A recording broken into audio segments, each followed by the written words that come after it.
আসসালামু আলাইকুম ওয়া রাহমাতুল্লাহ। আপনার প্রিয় চ্যানেল সিরাত আত তাকওয়াতে আপনাকে স্বাগতম। কষ্ট একটা শব্দ, কিন্তু এর ভিতরে লুকিয়ে আছে হাজারো অনুভূতি, হাজারো না বলা কান্না, হাজারো নিঃশব্দ রাতের দীর্ঘশ্বাস।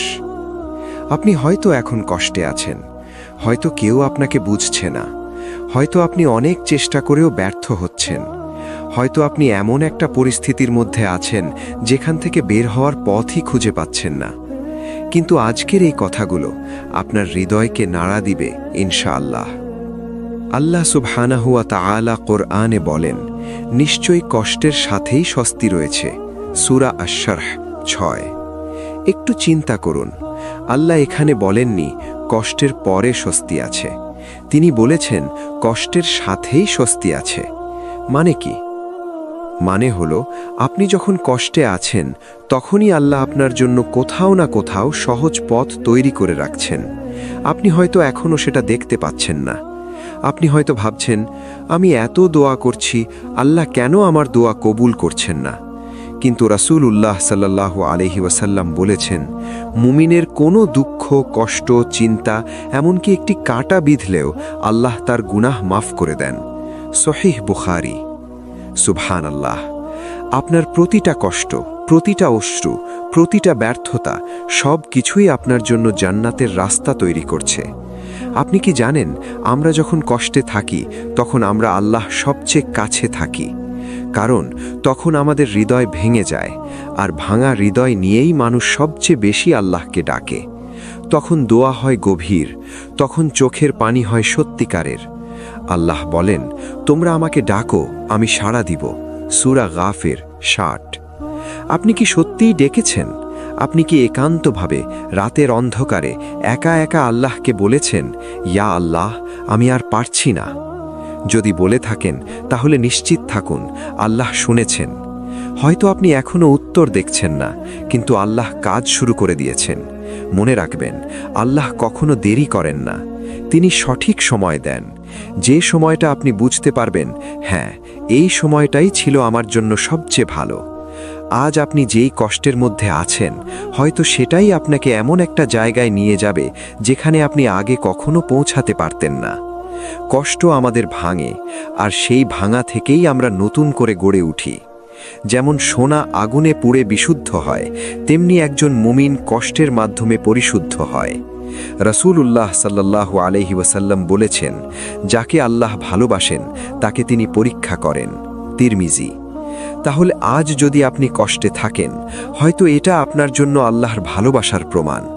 হয়তো আল্লাহ আপনাকে এমন একটা স্তরে নিয়ে যেতে চান যেখানে পৌঁছানোর জন্য এই পরীক্ষাটা প্রয়োজন ছিল। আপনি কি হাল ছেড়ে দিবেন, নাকি ধৈর্য ধরবেন?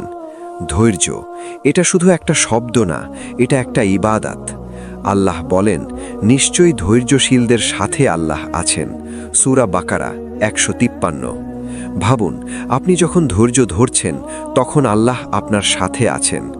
এর চেয়ে বড় শান্তি আর কি হতে পারে? তাই আজ থেকে আপনি কষ্টকে ভয় পাবেন না, আপনি কষ্টকে বুঝতে শিখবেন। কারণ প্রতিটা কষ্টের পিছনে আছে একটা রহমত, আর সেই রহমতটা আপনি ঠিক তখনই দেখতে পাবেন যখন আপনি ধৈর্য ধরবেন। আপনি হয়তো এখনও ভাবছেন, কেন আমার জীবনটা এমন?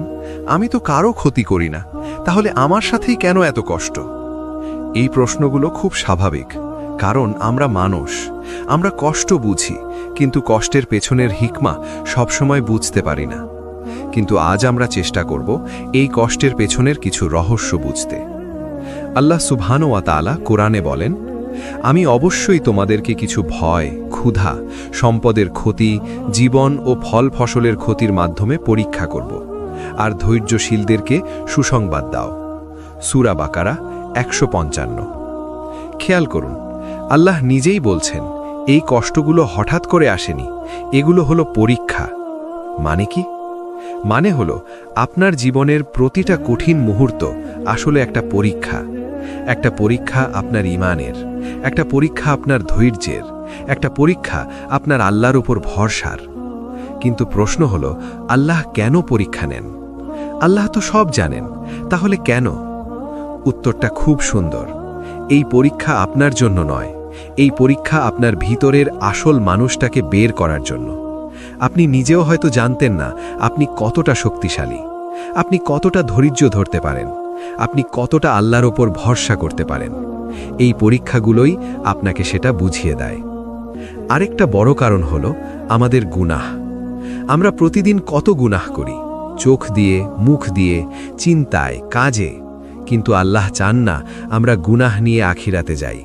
তাই তিনি এই দুনিয়াতেই আমাদেরকে কষ্ট দিয়ে আমাদের গুনাহ মাফ করে দেন। রাসূলুল্লাহ সাল্লাল্লাহু আলাইহি ওয়াসাল্লাম বলেছেন, মুমিনের ওপর কোনো বিপদ আসে না, কিন্তু এর মাধ্যমে আল্লাহ তার গুনাহ মাফ করে দেন। সহিহ মুসলিম। সুবহানাল্লাহ। আপনি যে কষ্টটা এখন অনুভব করছেন, হয়তো সেটাই আপনার হাজারো গুনাহ মাফ করে দিচ্ছে। আপনি ভাবছেন আমি শেষ হয়ে যাচ্ছি, কিন্তু বাস্তবে আপনি পরিশুদ্ধ হচ্ছেন। আপনি আল্লাহর কাছে আরও পরিষ্কার হয়ে উঠছেন। আরেকটা গভীর কারণ আছে। কখনো কখনো আমরা দুনিয়ায় এত বেশি ডুবে যাই যে আমরা আল্লাহকে ভুলে যাই। নামাজে মন থাকে না, দোয়া করি না, আল্লাহকে স্মরণ করি না। তখন আল্লাহ আমাদেরকে একটু থামিয়ে দেন, একটু কষ্ট দেন, যাতে আমরা আবার তার দিকে ফিরে আসি। কারণ আল্লাহ চান আমরা হারিয়ে না যাই। তিনি চান আমরা তার কাছে ফিরে আসি। আল্লাহ বলেন, মানুষের ওপর যখন বিপদ আসে তখন সে তার রবকে ডাকে। সূরা জুমার ৩৯:৮। আপনি কি লক্ষ্য করেছেন, যখন আপনি খুব ভালো থাকেন তখন হয়তো আপনি আল্লাহকে তেমন ডেকে ওঠেন না, কিন্তু যখন কষ্ট আসে তখন আপনার দোয়া বেড়ে যায়, আপনার চোখে পানি আসে, আপনার হৃদয়ে নরম হয়ে যায়। এই অবস্থাটাই আল্লাহ ভালোবাসেন, কারণ তখন আপনি সত্যিকারের তার দিকে ফিরে আসেন। তাই আজকের এই কষ্ট আপনার জন্য একটা সুযোগ আল্লাহর কাছে ফিরে যাওয়ার, একটা সুযোগ নিজেকে বদলে ফেলার, একটা সুযোগ নিজেকে জান্নাতের জন্য প্রস্তুত করার। মনে রাখবেন, এই দুনিয়া স্থায়ী না, এটা একটা পরীক্ষার জায়গা। আর আসল জীবন আখিরাত, যেখানে কোনো কষ্ট থাকবে না, কোনো দুঃখ থাকবে না, শুধু শান্তি, শুধু সুখ। কিন্তু সেই জান্নাত পেতে হলে এই দুনিয়ার পরীক্ষায় পাশ করতে হবে। আর সেই পরীক্ষার সবচেয়ে বড় অংশ হল ধৈর্য। আপনি যদি ধৈর্য ধরতে পারেন তাহলে আপনি সফল। আল্লাহ বলেন, নিশ্চয়ই ধৈর্যশীলদেরকে তাদের প্রতিদান পূর্ণরূপে দেওয়া হবে, কোনো হিসাব ছাড়াই। সূরা জুমার 10। ভাবুন, এমন একটা পুরস্কার যার কোনো হিসাবই নেই, এত বড় পুরস্কার শুধু ধৈর্যের জন্য। তাহলে আপনি কি এখনো ভেঙে পড়বেন, নাকি নিজেকে শক্ত করবেন? আপনি কি এখনো অভিযোগ করবেন, নাকি বলবেন, আলহামদুলিল্লাহ, এই কষ্টের মধ্যেও আল্লাহ আমার সাথে আছেন? এই দৃষ্টিভঙ্গি বদলে গেলে আপনার পুরো জীবন বদলে যাবে। কারণ তখন আপনি কষ্টকে আর শাস্তি হিসাবে দেখবেন না, বরং দেখবেন একটা রহমত হিসাবে। কষ্ট যখন আসে তখন শুধু জানা যথেষ্ট না, এটা পরীক্ষা। কারণ বাস্তবতা হলো, কষ্টের মুহূর্তে বুকটা ভারী হয়ে যায়, মন ভেঙে যায়, সবকিছু এলোমেলো লাগে। তখন সবচেয়ে বড় প্রশ্নটা হয়, আমি কিভাবে ধৈর্য ধরব? আজ আমরা সেই উত্তরটাই খুঁজব। প্রথম কথা, ধৈর্য মানে চুপচাপ কষ্ট সহ্য করা না। ধৈর্য মানে হলো কষ্টের মধ্যেও আল্লাহর উপর ভরসা না হারানো। ধৈর্য মানে ভেঙে পড়লেও আল্লাহর দিকে ফিরে আসা। ধৈর্য মানে চোখে পানি নিয়ে হলেও সিজদায় পড়ে যাওয়া। আল্লাহ বলেন, হে ঈমানদারগণ, তোমরা ধৈর্য ও সালাতের মাধ্যমে সাহায্য চাও। সূরা বাকারা 153। খেয়াল করুন, আল্লাহ আমাদেরকে সরাসরি একটা উপায় বলে দিয়েছেন, সালাত, নামাজ। আপনি যখন কষ্টে থাকবেন তখন মানুষের কাছে না গিয়ে সবার আগে আল্লাহর সামনে দাঁড়ান। 2 রাকাত নামাজ পড়ুন, তারপর সিজদায় গিয়ে বলুন, ইয়া আল্লাহ, আমি ভেঙে পড়েছি, আমি আর পারছি না, আপনি আমাকে সাহায্য করুন। বিশ্বাস করুন, এই দোয়ার মধ্যে যে শান্তি আছে তা পৃথিবীর কোথাও পাবেন না। দ্বিতীয় বিষয়, তাওয়াক্কুল, অর্থাৎ আল্লাহর উপর পূর্ণ ভরসা।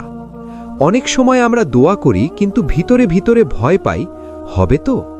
এই ভয়টাই আমাদের দুর্বল করে দেয়।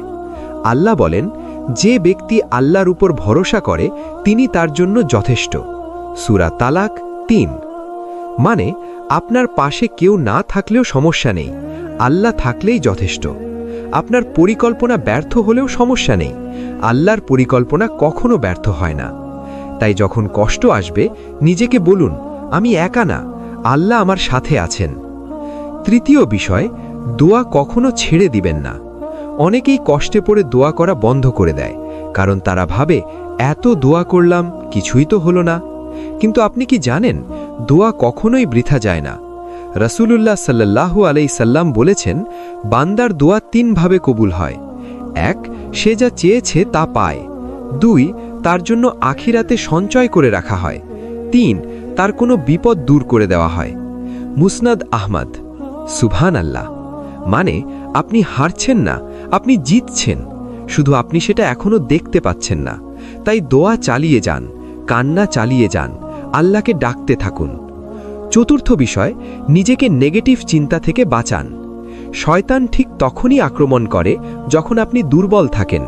সে আপনার মনে কুমন্ত্রণা দেয়, তোমার কিছুই হবে না, আল্লাহ তোমাকে সাহায্য করছেন না, সব শেষ। এই চিন্তাগুলো আপনার ঈমানকে দুর্বল করে দেয়। তাই নিজেকে শক্ত করুন। আল্লাহ বলেন, নিশ্চয়ই শয়তান তোমাদের শত্রু, তাই তাকে শত্রু হিসেবেই গ্রহণ করো। সূরা ফাতির 6। আপনি যখন বুঝবেন এই নেগেটিভ চিন্তাগুলো শয়তানের পক্ষ থেকে আসছে, তখন আপনি সেগুলোকে প্রত্যাখ্যান করতে পারবেন। পঞ্চম বিষয়, ভালো মানুষের সাথে থাকুন। আপনি একা থাকলে কষ্ট আপনাকে আরও বেশি গ্রাস করবে। তাই এমন মানুষের সাথে থাকুন যারা আপনাকে আল্লাহর কথা মনে করিয়ে দেয়, যারা আপনাকে নামাজে ডাক দেয়, যারা আপনাকে দোয়া করতে উৎসাহ দেয়। রাসূলুল্লাহ সাল্লাল্লাহু আলাইহি সাল্লাম বলেছেন, মানুষ তার বন্ধুর দিনের উপর থাকে। তিরমিজি। তাই আপনার বন্ধু কারা, এটা খুব গুরুত্বপূর্ণ। ধৈর্য রাতারাতি আসে না, এটা অনুশীলনের মাধ্যমে আসে। আপনি প্রতিদিন একটু একটু করে ধৈর্য ধরবেন, প্রতিদিন একটু একটু করে আল্লাহর উপর ভরসা বাড়াবেন। আর একসময় আপনি নিজেই অবাক হয়ে যাবেন, আমি এত শক্তিশালী হয়ে গেছি কিভাবে? কারণ তখন আল্লাহ আপনাকে গড়ে তুলেছেন কষ্টের মাধ্যমে, ধৈর্যের মাধ্যমে। কষ্টের পর যে রহমত আসে তা কেমন হয়? এই প্রশ্নটা হয়তো আপনার মনেও ঘুরছে, কারণ আমরা সবাই চাই এই কষ্টের একটা সুন্দর পরিণতি হোক, একটা শান্তির সকাল আসুক, একটা সুখের দরজা খুলে যাক। কিন্তু রহমতটা সবসময় আমরা যেমনটা ভাবি তেমনভাবে আসে না। কখনো রহমত আসে একটা সমস্যার সমাধান হয়ে, কখনো রহমত আসে একটা নতুন সুযোগ হয়ে, আবার কখনো রহমত আসে একটা বদলে যাওয়া হৃদয় হয়ে। আল্লাহ সুবহানাহু ওয়া তাআলা কোরআনে বলেন, হতে পারে তোমরা কোনো কিছু অপছন্দ করছো, অথচ তা তোমাদের জন্য কল্যাণকর। সূরা বাকারা 216। এই আয়াতটা গভীরভাবে বুঝুন। আজ আপনি যেটাকে কষ্ট মনে করছেন, হয়তো সেটাই আপনার জীবনের সবচেয়ে বড় নিয়ামত হয়ে দাঁড়াবে। একটা উদাহরণ চিন্তা করুন। হয়তো আপনি একটা কাজ হারিয়েছেন, আপনি ভেঙে পড়েছেন, আপনি মনে করেছেন সব শেষ। কিন্তু কিছুদিন পর আপনি এমন একটা জায়গায় পৌঁছালেন যেখানে আপনি আগের থেকেও বেশি ভালো অবস্থায় আছেন। তখন আপনি বুঝবেন, ওই কষ্টটা না হলে আমি এখানে আসতে পারতাম না। এটাই হলো রহমত। কিন্তু সবচেয়ে সুন্দর রহমতটা কি জানেন? হেদায়াত। যখন কষ্ট আপনাকে আল্লাহর দিকে ফিরিয়ে আনে, এটাই সবচেয়ে বড় রহমত। কারণ দুনিয়ার সব কিছু একদিন শেষ হয়ে যাবে, কিন্তু হেদায়াত থাকলে আপনার আখিরাত সুন্দর হবে। আল্লাহ বলেন, আর তিনি যাকে চান তাকে সঠিক পথে পরিচালিত করেন। সূরা নূর 46। আপনি যদি কষ্টের মাধ্যমে আল্লাহর কাছে ফিরে আসেন, তাহলে আপনি আসলে হারেননি, আপনি জিতে গেছেন। আরেকটা রহমত হলো হৃদয়ের প্রশান্তি। আপনি কি কখনো লক্ষ্য করেছেন, কিছু মানুষ খুব বেশি কিছু না থাকলেও তাদের মনে শান্তি থাকে, আর কিছু মানুষ সব কিছু পেয়েও অশান্তিতে থাকে? কেন? কারণ আসল শান্তি টাকা, সম্পর্ক, সফলতা এসবের মধ্যে না। আসল শান্তি আল্লাহর শ্রমণে। আল্লাহ বলেন, নিশ্চয়ই আল্লাহর শ্রমণেই অন্তরসমূহ প্রশান্তি লাভ করে। সূরা রাদ 28। কষ্টের সময় যখন আপনি আল্লাহকে বেশি বেশি শ্রমণ করেন, তখন আপনার হৃদয়ে একটা অদ্ভুত শান্তি আসে, যেটা কোনো দুনিয়াবি জিনিস দিতে পারে না।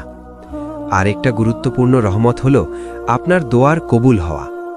হয়তো আপনি অনেক দিন ধরে একটা দোয়া করছেন, কিন্তু তা এখনো কবুল হয়নি। কিন্তু এই কষ্টের সময় আপনার দোয়া আরও গভীর হয়, আর আল্লাহ সেই দোয়াকে কবুল করেন, কখনো সাথে সাথে, কখনো একটু দেরিতে, কিন্তু আল্লাহ কখনো ভুলে যান না। আল্লাহ বলেন, নিশ্চয়ই আমার রব দোয়া শুনে থাকেন। সূরা ইব্রাহিম 14:39। তাই আপনি যদি এখনও অপেক্ষা করেন, হাল ছেড়ে দিবেন না, কারণ হয়তো আপনার দোয়ার উত্তর ঠিক কাছেই আছে। কষ্টের পর যে রহমত আসে তা শুধু দুনিয়ার কোনো অর্জন না, তা হলো একটা বদলে যাওয়া জীবন, একটা শক্তিশালী ঈমান, একটা আল্লাহর সাথে গভীর সম্পর্ক। আর এই জিনিসগুলো দুনিয়ার যে কোনো কিছুর চেয়ে অনেক বেশি মূল্যবান। তাই আজ আপনি যদি কষ্টে থাকেন, হতাশ হবেন না, কারণ আপনার জন্যও একটা রহমত অপেক্ষা করছে, হয়তো খুব কাছেই। যখন দোয়া দেরিতে কবুল হয় তখন হৃদয়টা ভেঙে যায়। আপনি বারবার হাত তুলে দোয়া করেন, বারবার আল্লাহকে ডাকেন, কিন্তু কিছুই যেন পরিবর্তন হয় না। তখন মনে প্রশ্ন আসে, আল্লাহ কি আমার কথা শুনছেন না? আমি কি এতটাই দূরে চলে গেছি?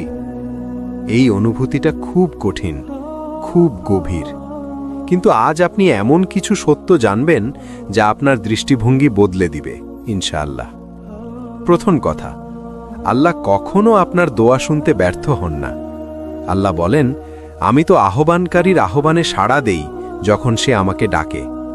সূরা বাকারা 186। খেয়াল করুন, আল্লাহ এখানে কোনো শর্ত দেননি। তিনি বলেননি যদি তুমি ভালো হও তাহলে সাড়া দিব, বরং তিনি বলেছেন যখনই তুমি ডাকবে আমি সাড়া দিব। তাহলে সমস্যা কোথায়? সমস্যা আমাদের বোঝার মধ্যে। আমরা ভাবি দোয়া কবুল মানেই আমি যা চাই ঠিক সেটাই এখনই পেয়ে যাওয়া, কিন্তু আল্লাহর কাছে কবুলের সংজ্ঞা অনেক বড়। কখনো আল্লাহ আমাদের দোয়া সাথে সাথে কবুল করেন, কখনো দেরিতে দেন, আর কখনো সেই জিনিসটা না দিয়ে তার চেয়ে ভালো কিছু দেন, কারণ তিনি জানেন আমাদের জন্য কোনটা ভালো। আল্লাহ বলেন, আর হতে পারে তোমরা কোনো কিছু পছন্দ করছো অথচ তা তোমাদের জন্য ক্ষতিকর।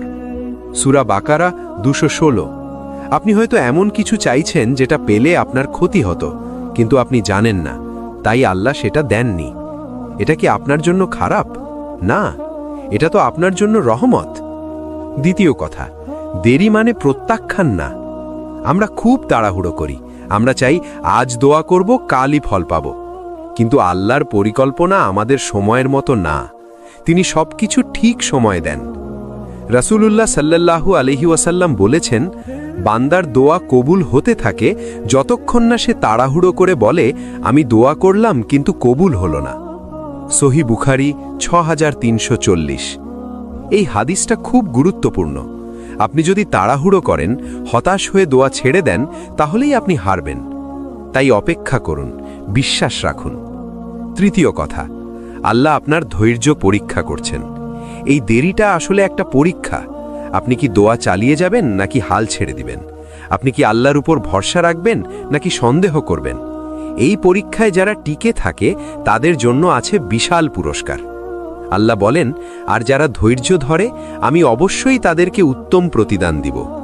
সূরা নাহল 96। চতুর্থ কথা, দোয়ার মধ্যে লুকানো ইবাদত আছে। আপনি যখন দোয়া করেন আপনি আসলে আল্লাহর সাথে কথা বলছেন, আপনি আপনার হৃদয়ের কথা বলছেন। এই মুহূর্তটা খুব মূল্যবান, কারণ তখন আপনি আল্লাহর সবচেয়ে কাছে থাকেন। তাই শুধু ফলাফলের দিকে তাকাবেন না, এই দোয়ার সময়টাকে উপভোগ করুন, এই কান্নাকে মূল্য দিন, কারণ এগুলোই আপনার আখিরাতের সম্পদ। আপনি হয়তো এখনও অপেক্ষা করছেন, আপনার দোয়া এখনও কবুল হয়নি, কিন্তু বিশ্বাস রাখুন আল্লাহ আপনার জন্য কিছু প্রস্তুত করছেন, হয়তো এমন কিছু যা আপনি কল্পনাও করতে পারেন না। তাই হাল ছেড়ে দিবেন না, দোয়া চালিয়ে যান, আল্লাহকে ডাকতে থাকুন, কারণ যে দরজায় আপনি বারবার কড়া নাড়েন একদিন না একদিন সেই দরজা খুলবেই। যখন সব দরজা বন্ধ মনে হয়, যখন চারপাশ অন্ধকার হয়ে যায়, যখন মনে হয় এখান থেকে আর কোনো পথ নেই, ঠিক সেই মুহূর্তেই আল্লাহ নতুন রাস্তা খুলে দেন। কিন্তু সমস্যা হলো আমরা সেই মুহূর্তটা বুঝতে পারি না। আমরা হতাশ হয়ে যাই, আমরা ভেঙে পড়ি, আমরা ভাবি সব শেষ। কিন্তু বাস্তবতা একদম ভিন্ন। আল্লাহ সুবহানাহু ওয়া তাআলা কোরআনে বলেন, আর যে আল্লাহকে ভয় করে তিনি তার জন্য বের হওয়ার পথ করে দেন। সূরা তালাক 2। খেয়াল করুন বের হওয়ার পথ, মানে আপনি যেখানেই আটকে যান না কেন, যত কঠিন পরিস্থিতিই হোক, আল্লাহ আপনার জন্য একটা রাস্তা তৈরি করে রাখেন। কিন্তু সেই রাস্তা সব সময় চোখে পড়ে না। কেন? কারণ আমরা দুনিয়ার হিসাব দিয়ে সবকিছু বুঝতে চাই। আমরা ভাবি এই সমস্যার সমাধান এইভাবেই হতে হবে, কিন্তু আল্লাহর পরিকল্পনা আমাদের চিন্তার বাইরেও হতে পারে। তিনি এমন জায়গা থেকে সাহায্য পাঠান যেখানে আপনি কল্পনাও করতে পারেন না। আল্লাহ বলেন, আর তিনি তাকে এমন উৎস থেকে রিজিক দেন যা সে কল্পনাও করতে পারে না। সূরা তালাক ৩। সুবহানাল্লাহ। আপনি হয়তো একটা দরজা বন্ধ হতে দেখছেন, কিন্তু আল্লাহ আপনার জন্য 10টা নতুন দরজা খুলে দিচ্ছেন, শুধু আপনি এখনো সেটা দেখতে পাচ্ছেন না। একটা বাস্তব অনুভূতি ভাবুন। আপনি হয়তো এমন একটা অবস্থায় আছেন যেখানে কেউ আপনাকে সাহায্য করছে না, সবাই আপনাকে ছেড়ে চলে গেছে, আপনি একা। কিন্তু ঠিক তখনই একটা অচেনা সুযোগ আসে, একটা অপ্রত্যাশিত সাহায্য আসে। আপনি অবাক হয়ে যান, এটা কিভাবে হলো? এটাই হলো আল্লাহর অদৃশ্য সাহায্য। আরেকটা বিষয় খুব গুরুত্বপূর্ণ, আল্লাহ কখনো কোনো দরজা বন্ধ করেন যতক্ষণ না তিনি তার চেয়ে ভালো একটা দরজা খুলতে চান। কিন্তু আমরা সেই মুহূর্তে বুঝতে পারি না। আমরা শুধু হারানো জিনিসটার দিকে তাকিয়ে থাকি। আমরা কাঁদি, আমি এটা হারিয়েছি, আমি শেষ হয়ে গেছি। কিন্তু আল্লাহ বলেন, আর যে ব্যক্তি আল্লাহর উপর ভরসা করে তিনি তার জন্য যথেষ্ট। সূরা তালাক ৩। মানে আপনি যা হারিয়েছেন সেটা যদি আপনার জন্য ভালো না হয়, তাহলে সেটা হারানোই আপনার জন্য ভালো।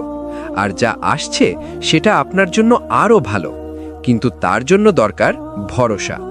আপনি কি আল্লাহর ওপর ভরসা করতে পারছেন? নাকি আপনি এখনো ভয় পাচ্ছেন? নাকি আপনি ভাবছেন আমার জীবন শেষ? না, আপনার জীবন শেষ না, আপনার জীবনের নতুন অধ্যায় শুরু হচ্ছে। একটা দরজা বন্ধ হয়েছে যাতে আপনি ভুল পথে না যান। একটা সুযোগ চলে গেছে যাতে আপনি আরও ভালো কিছু পান। এই দৃষ্টিভঙ্গি যদি আপনার মধ্যে আসে, তাহলে আপনি কখনো ভেঙে পড়বেন না। আপনি বুঝতে শিখবেন প্রতিটা কষ্ট, প্রতিটা ক্ষতি আসলে একটা নতুন শুরু। যখন আপনি মনে করবেন সব দরজা বন্ধ, তখন থেমে যাবেন না। আরও বেশি আল্লাহকে ডাকুন, আরও বেশি দোয়া করুন, আরও বেশি ভরসা করুন। কারণ ঠিক সেই মুহূর্তেই আল্লাহ আপনার জন্য এমন একটা রাস্তা খুলে দিবেন যেটা আপনার কল্পনার বাইরেও। কষ্টের সময় সবচেয়ে কঠিন অনুভূতিটা কি জানেন? এটা না যে কষ্ট হচ্ছে, বরং এটা, আল্লাহ কি আমার কথা শুনছেন? আপনি দোয়া করছেন, কাঁদছেন, রাতের পর রাত জেগে আল্লাহকে ডাকছেন, কিন্তু মনে হচ্ছে কোনো উত্তর আসছে না। চারপাশ নিস্তব্ধ, সবকিছু যেন থেমে আছে। তখন মনে হয় আল্লাহ কি নীরব? কিন্তু সত্যটা হলো, আল্লাহ কখনো নীরব নন। তিনি সব সময় শুনছেন, সব সময় দেখছেন। আল্লাহ বলেন, নিশ্চয়ই আল্লাহ সব কিছু শোনেন ও দেখেন। সূরা হজ ৭৫। তাহলে কেন আমরা নীরবতা অনুভব করি? কারণ আমরা আল্লাহর কাজকে আমাদের সময়ের সাথে মেলাতে চাই। আমরা চাই আমাদের দোয়ার উত্তর আমাদের সময় অনুযায়ী আসুক, কিন্তু আল্লাহর সময় সবচেয়ে নিখুঁত। তিনি জানেন কখন দিলে আপনি খুশি হবেন আর কখন দিলে আপনি ভেঙে পড়বেন। তাই কখনো তিনি অপেক্ষা করান। এই অপেক্ষাটা শুধু দেরি না, এটা একটা প্রস্তুতি। আল্লাহ আপনাকে তৈরি করছেন একটা বড় কিছুর জন্য, একটা সুন্দর পরিণতির জন্য। কিন্তু সেই জায়গায় পৌঁছানোর আগে আপনাকে শক্ত হতে হবে, আপনাকে ধৈর্য শিখতে হবে, আপনাকে আল্লাহর উপর সম্পূর্ণ ভরসা করতে শিখতে হবে। আর এই জিনিসগুলো কষ্ট ছাড়া আসে না। আল্লাহ বলেন, আর আমি অবশ্যই তোমাদের পরীক্ষা করব। সূরা বাকারা ১৫৫। এই পরীক্ষার একটা অংশ হল নীরবতা, যেখানে আপনি কিছুই দেখতে পাচ্ছেন না, কিন্তু আপনাকে বিশ্বাস রাখতে হবে। এটাই আসল ঈমান, অদেখার ওপর বিশ্বাস। আপনি যখন কিছু না দেখেও বিশ্বাস রাখেন, তখনই আপনি আল্লাহর কাছে সবচেয়ে প্রিয় হয়ে ওঠেন। আরেকটা গভীর বিষয়, এই নীরবতার সময়ই আপনার সম্পর্কটা আল্লাহর সাথে সবচেয়ে বেশি গভীর হয়। কারণ তখন আপনার কাছে আর কেউ থাকে না, আপনি একা হয়ে যান। আর সেই একাকিত্বে আপনি শুধু আল্লাহকেই ডাকেন। এই ডাকটাই সবচেয়ে খাঁটি, সবচেয়ে সত্য। আল্লাহ এই ডাককে ভালোবাসেন। তিনি চান আপনি বারবার তার কাছে ফিরে আসুন, বারবার তাকে ডাকুন। তাই কখনো কখনো তিনি উত্তরটা একটু দেরিতে দেন, যাতে আপনি আরও বেশি তার কাছে আসেন। আরেকটা গুরুত্বপূর্ণ সত্য, নীরবতা মানে আল্লাহ কাজ করছেন না এটা না, বরং নীরবতার মধ্যেই সবচেয়ে বড় কাজগুলো হচ্ছে। যেমন একটা বীজ মাটির নিচে থাকে, কেউ দেখে না, কেউ বুঝতে পারে না, কিন্তু ভেতরে ভেতরে সে বেড়ে উঠছে। একদিন সে মাটির উপরে উঠে আসে। ঠিক তেমনি আপনার দোয়া, আপনার কান্না, আপনার ধৈর্য সব কিছু আল্লাহর কাছে জমা হচ্ছে। একদিন সব কিছুর ফল আপনি একসাথে দেখতে পাবেন, আর তখন আপনি অবাক হয়ে বলবেন, এই জন্যই আল্লাহ আমাকে অপেক্ষা করিয়েছিলেন। যখন আপনি মনে করবেন আল্লাহ নীরব, তখন হতাশ হবেন না, বরং বুঝুন আল্লাহ আপনাকে শুনছেন, আল্লাহ আপনাকে তৈরি করছেন। আর খুব শীঘ্রই আপনি সেই উত্তরের মুখোমুখি হবেন যেটা আপনার জীবন বদলে দেবে। ধৈর্য ধরে থাকা মানুষের শেষ পরিণতি কেমন হয়? এই প্রশ্নটা আমাদের সবার হৃদয়ের গভীরে লুকানো।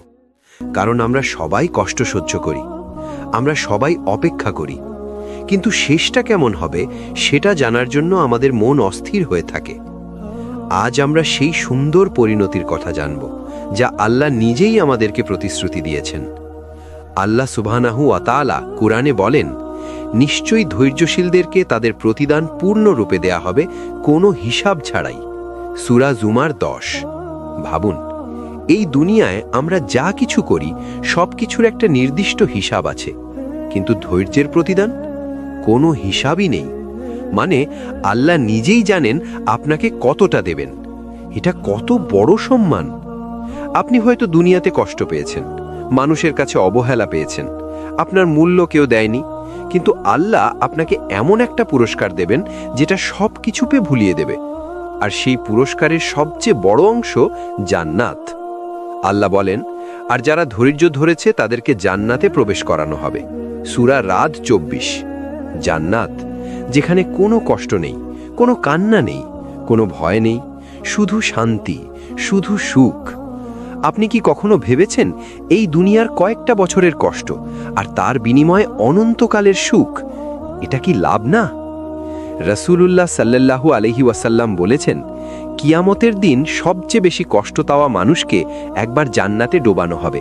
তারপর তাকে জিজ্ঞাসা করা হবে, তুমি কি কখনো কষ্ট দেখেছো? সে বলবে, না, আল্লাহর কসম আমি কোনো কষ্ট দেখিনি। সহিহ মুসলিম। সুবহানাল্লাহ! একবার জান্নাতের স্বাদ পেলেই দুনিয়ার সব কষ্ট ভুলে যাবে। তাহলে আপনি আজ যে কষ্ট সহ্য করছেন তা কি বৃথা যাবে? কখনোই না। আর একটা সুন্দর পরিণতি হলো আল্লাহর সন্তুষ্টি। সবচেয়ে বড় সফলতা কি জানেন? জান্নাত পাওয়া। হ্যাঁ, কিন্তু তার থেকেও বড় হলো আল্লাহ আপনার উপর সন্তুষ্ট হওয়া। আল্লাহ বলেন, আল্লাহ তাদের প্রতি সন্তুষ্ট আর তারাও আল্লাহর প্রতি সন্তুষ্ট। সূরা বাইয়িনা 8। এই অনুভূতিটা শব্দে প্রকাশ করা যায় না। যখন আপনি বুঝবেন আল্লাহ আপনার উপর খুশি, তখন আপনার আর কিছুই লাগবে না। আর একটা জিনিস, ধৈর্যশীল মানুষরা এই দুনিয়াতেও সম্মান পায়। তাদেরকে মানুষ শক্তিশালী হিসেবে দেখে, তাদেরকে মানুষ শ্রদ্ধা করে, কারণ তারা ভেঙে পড়ে না, তারা হাল ছেড়ে দেয় না, তারা আল্লাহর উপর ভরসা করে এগিয়ে যায়। আপনি যদি আজ কষ্টে থাকেন তাহলে খুশি হন, কারণ আপনি এমন একটা পথে আছেন যার শেষটা খুব সুন্দর। শুধু একটু ধৈর্য দরকার, শুধু একটু ভরসা দরকার, আর তারপর আপনি দেখবেন আল্লাহ কিভাবে আপনার জীবন বদলে দেন। ঠিক তখন যখন জয়ের দরজা খুলতে যাচ্ছে, ঠিক তখন যখন আল্লাহ তার জন্য রহমত পাঠাতে যাচ্ছেন, ঠিক তখন সে হাল ছেড়ে দেয়। কেন এমন হয়? কারণ মানুষ ক্লান্ত হয়ে পড়ে। দীর্ঘ অপেক্ষা, অসংখ্য দোয়া, বারবার ব্যর্থতা সবকিছু মিলে তার ভেতরটা ভেঙে দেয়। সে ভাবে, আর পারছি না, এবার থামতেই হবে। কিন্তু এই মুহূর্তটাই সবচেয়ে গুরুত্বপূর্ণ। এই মুহূর্তটাই আপনার ঈমানের আসল পরীক্ষা। রাসূলুল্লাহ সাল্লাল্লাহু আলাইহি ওয়াসাল্লাম বলেছেন, জেনে রাখো, সাহায্য আসে ধৈর্যের সাথে। তিরমিজি। খেয়াল করুন, সাহায্য আসে ধৈর্যের সাথে। মানে আপনি যদি ধৈর্য ধরে থাকেন তাহলেই সাহায্য আসবে, কিন্তু আপনি যদি মাঝপথে ছেড়ে দেন তাহলে আপনি সেই সাহায্যটা দেখতে পাবেন না। একটা উদাহরণ ভাবুন, আপনি যদি একটা দরজায় কড়া নাড়েন 1 বার 2 বার 10 বার আর তারপর চলে যান, কিন্তু ঠিক আপনার চলে যাওয়ার পর দরজাটা খুলে গেল, তাহলে আপনি কি সেই সুযোগটা পাবেন? না। এটাই হচ্ছে আমাদের জীবনের বাস্তবতা। আমরা একটু ধৈর্য ধরে থাকি, কিন্তু যখন ফল আসতে দেরি হয় আমরা চলে যাই, আমরা দোয়া ছেড়ে দিই, আমরা চেষ্টা ছেড়ে দিই, আর ঠিক তখনই আমরা হেরে যাই। আল্লাহ বলেন, আর তোমরা নিরাশ হয়ো না, নিশ্চয়ই আল্লাহর রহমত থেকে নিরাশ হওয়া কাফেরদের কাজ। সূরা ইউসুফ 87। এই আয়াতটা খুব শক্তিশালী। নিরাশ হওয়া এটা মুমিনের গুণ না। মুমিন সবসময় আশাবাদী থাকে। সে জানে যতই অন্ধকার হোক আল্লাহ আলো পাঠাবেন। সে জানে যতই কষ্ট হোক আল্লাহ সহজ করে দিবেন। কিন্তু শয়তান চায় আপনি ঠিক শেষ মুহূর্তে হাল ছেড়ে দিন। সে আপনার মনে সন্দেহ ঢোকায়, এতদিনেও কিছু হলো না, আর হবে না, তুমি ব্যর্থ। এই চিন্তাগুলো আপনাকে দুর্বল করে দেয়। তাই এই মুহূর্তে আপনাকে নিজেকে শক্ত করতে হবে, নিজেকে বলতে হবে, না, আমি হাল ছাড়ব না, আমি আল্লাহর ওপর ভরসা রাখব, আমি শেষ পর্যন্ত চেষ্টা করব। কারণ আপনি জানেন না আপনার জয়ের মুহূর্তটা কতটা কাছে। হয়তো একদিন, হয়তো 1 সপ্তাহ, হয়তো 1 মাস, কিন্তু সেটা আসবেই যদি আপনি টিকে থাকেন। যখন আপনি ক্লান্ত হয়ে পড়বেন, যখন আপনি মনে করবেন আর পারছি না, ঠিক তখনই একটু থামুন, একটু দোয়া করুন, একটু আল্লাহকে ডাকুন, আর নিজেকে মনে করিয়ে দিন, আমি এত দূর এসেছি, এখন আর থামব না। কারণ আপনার কষ্ট বৃথা যাবে না, আপনার ধৈর্য বৃথা যাবে না। আল্লাহ দেখছেন, আল্লাহ জানেন, আর খুব শীঘ্রই আপনি সেই ফল পাবেন যার জন্য আপনি এতদিন অপেক্ষা করেছেন। আল্লাহর দৃষ্টি সর্বদা আপনার ওপর রয়েছে। আপনি হয়তো এখন কষ্টে আছেন, আপনি হয়তো হতাশ, আপনি হয়তো বুঝতে পারছেন না কেন এই সব হচ্ছে আপনার জীবনে। কিন্তু আজ আমরা যা শিখলাম, আপনার প্রতিটি কান্না, প্রতিটি ধৈর্য, প্রতিটি দোয়া সব আল্লাহর কাছে গোপন নয়। সবকিছু তিনি দেখেন, সবকিছু তিনি শোনেন। আপনি যখন মনে করেন সব শেষ, তখনই আল্লাহ নতুন দিগন্ত খুলেন। যেখানে আপনি কখনো ভাবেননি, সেখানে তিনি রহমতের স্রোত পাঠান। আমরা শিখলাম, ধৈর্য হলো মূল চাবি। আপনি যত দীর্ঘ অপেক্ষা করবেন, আপনি যত বেশি আল্লাহর উপর ভরসা রাখবেন, আপনি তত বেশি সমৃদ্ধ হবেন, মানসিক, আত্মিক ও আধ্যাত্মিকভাবে। আমরা শিখলাম, আল্লাহ কখনো নীরব নন। নীরবতার মধ্যেই তিনি কাজ করছেন, আপনার জন্য এমন কিছু প্রস্তুত করছেন যা কল্পনার বাইরে। আমরা শিখলাম, শেষ মুহূর্তে হাল না ছেড়ে ধৈর্য ধরে থাকা মানুষের জন্যে আল্লাহর সর্বোচ্চ পুরস্কার ও জান্নাত অপেক্ষা করছে। এটি শুধু কল্পনা নয়, এটি আল্লাহর প্রমাণিত প্রতিশ্রুতি। আর তাই বন্ধুরা, আপনি যে কষ্টের মধ্যে দিয়ে যাচ্ছেন, আপনি যে হতাশার মধ্যে আছেন, আপনি যে অপেক্ষার সময় কাটাচ্ছেন, সব কিছু অর্থপূর্ণ। আপনি শুধু ধৈর্য ধরুন, আপনি শুধু আল্লাহর ওপর ভরসা রাখুন, আপনি শুধু দোয়া চালিয়ে যান, কিন্তু ফলের জন্যে নয়, ফল আল্লাহর হাতে। আপনার কাজ হলো বিশ্বাস রাখা এবং চেষ্টা চালিয়ে যাওয়া। যেন কোরআন আমাদের স্মরণ করায়, আর নিশ্চয়ই ধৈর্যশীলদেরকে তাদের প্রতিদান পূর্ণরূপে দেয়া হবে, কোনো হিসাব ছাড়াই।